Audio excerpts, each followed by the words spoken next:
এখানে কানাড়া ব্যাংকের graduate apprentice নিয়োগ সংক্রান্ত একটি সংক্ষিপ্ত বিবরণ দেওয়া হল।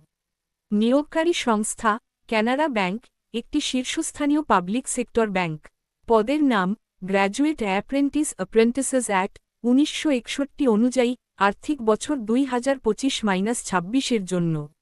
যোগ্যতা নির্বাচিত প্রার্থীদের প্রথমে www.nats.education.gov.in পোর্টালে নিবন্ধন করতে হবে এবং প্রোফাইল ১০০% সম্পূর্ণ থাকতে হবে।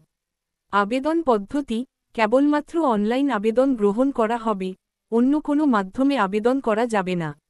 গুরুত্বপূর্ণ তারিখ ন্যাটস পোর্টালে নিবন্ধন শুরু ২২ সেপ্টেম্বর ২০২৫। যারা আগে নিবন্ধন করেননি, ওয়েবসাইটে অনলাইন নিবন্ধন শুরু ও শেষ ২৩ সেপ্টেম্বর ২০২৫ থেকে ১২ অক্টোবর ২০২৫ পর্যন্ত।